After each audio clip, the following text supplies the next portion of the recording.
Hey guys, welcome to BP, the Bible Perspective. I want to do a follow-up video about Josh McDowell, who's recently stepped down from his position in his organization due to some racist statements he made about black families at a conference for Christian counselors of all places. And I want to explore this more. I want to break down his biases. His apology is not enough. And let me tell you why. He said that having black friends. Now, before we get into it, please like and share this video and subscribe to BP, the Bible Perspective. But as always, if you have a thought or comment, add it to the comments section below. All comments are welcome. Now, I did this video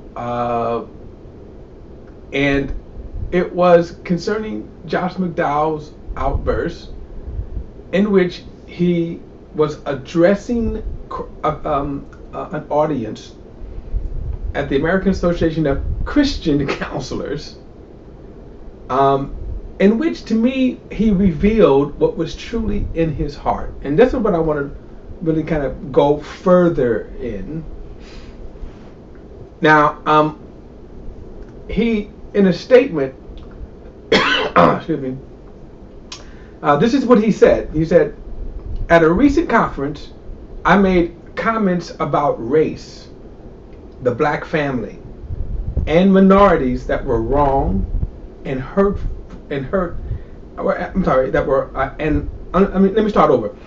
At a recent conference, I made comments about race, the black family, and minorities that were wrong and hurt many people. It breaks my heart to know what deep pain I have caused, and it has become clear to me, along with crew leadership, I think this is his organization, that I need to step back from my ministry and speaking engagement to enter a season of listening and addressing the growth areas that I have become aware of through this. During this time of meeting with others and learning, I hope to personally grow better and understand how I can help contribute to the reconciliation and unity that God desires for us all. Okay. Well, okay, great start, good start, but it's not enough. There are some things he didn't say that's, to me, part of the problem. See, Josh McDowell in this rant, and let me go back, let me read a couple of things that he has said, and this is why I say that his apology isn't enough.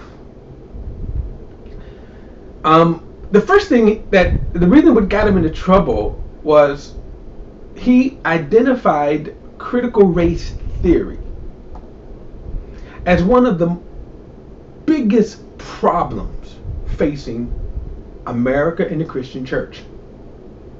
Right there is why I say the apology is not enough. Because why is critical race theory at the top of the list? First and foremost, critical race theory is not.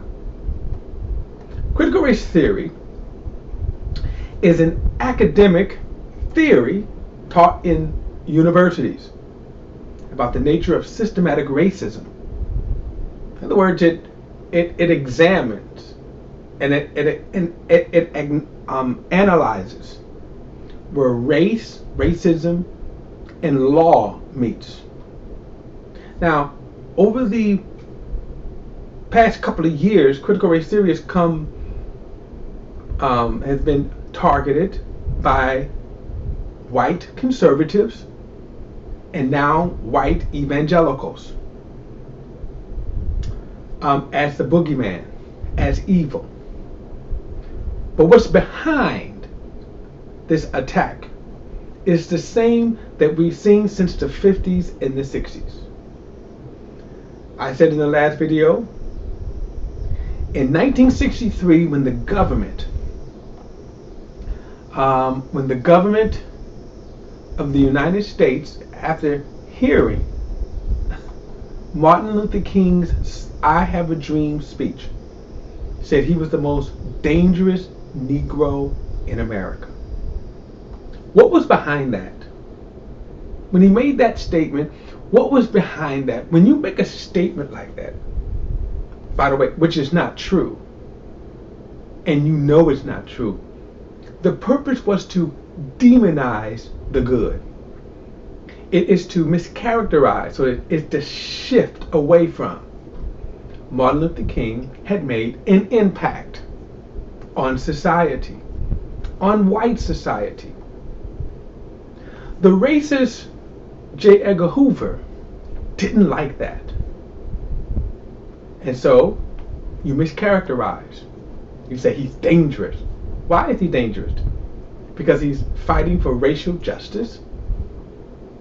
Now let's fast forward to today. Critical race theory. Why is critical race theory so evil to white conservatives and evangelical whites, such as Josh McDowell? Why is this so evil? Why is it so evil? See, same tactic. You mislabel, you mischaracterize. Tell me how critical race theory is evil. What is the damage that it will do to America? Now, J. Edgar Hoover thought the work that Dr. King was doing would damage America. Why? Because it changed the landscape. In other words, people wouldn't be racist. The culture of white America is what was being changed. And people like Josh McDowell today see that. They see that things like Black Lives Matter. Let's back up for a moment. Why is Black Lives Matter so bad? Because when certain individuals saw the impact, the worldwide impact that came as a result of the George Floyd murder, just like the I Have a Dream speech, just like when they saw in the 60s the white establishment turning fire hoses on women, children, sticking dogs on people who were peacefully protesting. It was that society that targeted and made the civil rights movement evil. Of course, it didn't work. And thank God it didn't work. So now all of a sudden, why is white America so upset over what they call critical race theory? They don't even define critical race theory. And I'm going to get into all of the nuances, which is the right and wrong of it. But it comes down to this. It is the same energizing of protecting white culture. Josh McDowell, his views simply represented generations of white evangelicals. The picture you're seeing here, these have been people who have made some of the most horrendous racial statements. All white men representing white evangelicalism, responding to things like critical race theory, with statements that social justice is the most dangerous. I'm going to pull up because I want y'all to see who said that. That was Pastor John MacArthur. And listen to this. I'm going to put this back up here. Now, Pastor John MacArthur made this statement earlier this year. Social justice is the most dangerous movement in the church. And he also added this. Within the last 100 years, this man is in his 80s. This man is the same age as Josh McDowell, right? He's the same age as Josh McDowell. They come up in the same generations, making the same kind of statements. Now these men that you see here are the same. Some of them, you can see the pictures of generational racism. One statement is the Kenneth Hagin statements. The other one and below him, Bob Jones University. Who can forget Franklin Graham? And look at Jerry Falwell and Jerry Falwell Jr. Jerry Falwell once said that if you are fighting in support of integration, you're fighting against God's will, and you're against the God-given or God's the natural position, the natural causes, the natural order. That's what I was looking for. The natural order of God's will, meaning segregation. See, what Josh McDowell simply revealed was this was his nature. This is what he's been taught. So when he makes his apology, see, the thing that he didn't say was that, hey, you know what? I've been taught wrong. I see race wrong. I see God's people wrong. I see. This is, I have not been loving God's people the way God loves people. His statement, let me go over it, was black families. Let me tell you why what he said was wrong. And okay, so this is one of the things he said. I'm going to read it because I want to show you why this is problematic, why his apology is not enough. I do not believe blacks, African Americans, and many other minorities have equal opportunities. Now that almost sounds right? Except this is why. Wait till the he says most of them grew up in families where there is not a big emphasis on education, security. There's, you can change you could do anything you want. You can change the world if you work hard. Pull yourselves up by the bootstraps. He said if you work hard, you can make it. So many African Americans don't have those privileges like I was brought up with. Now, I've seen one particular YouTuber that said that maybe he meant this. No, he's clear what he means right here, because he made this statement, and I guarantee you he made this statement having black friends.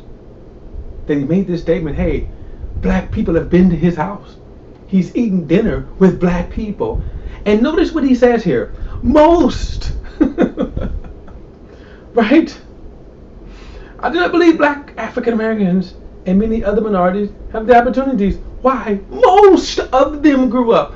Meaning the black people that were your friends. So this is this is his image. And this is a man who has access. He's an apologist. He's a thinker. And so, when he says most black people grew up, right? That is just kind of stupid. It is. It's stupid and it's prejudice. It's bias.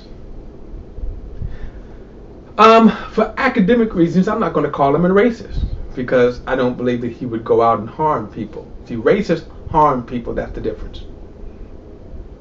But he revealed his bias. He revealed his prejudice. Every one of these people have revealed their races and their prejudice. And the photos you see there. These generations of Christian preachers, well known, well renowned. Why? His apology is not enough. He needs to change how he thinks. Like, read his Bible, get to know his Lord that he claimed to preach, and say, Lord, how do you see those people? All right, guys, enough of the rant. That is my perspective. Love to hear what you have to say or think. Add it in the comments section below. All comments are welcome. Don't forget to like and share this video and subscribe to BP the Bible Perspective. Next time, I'll see you then.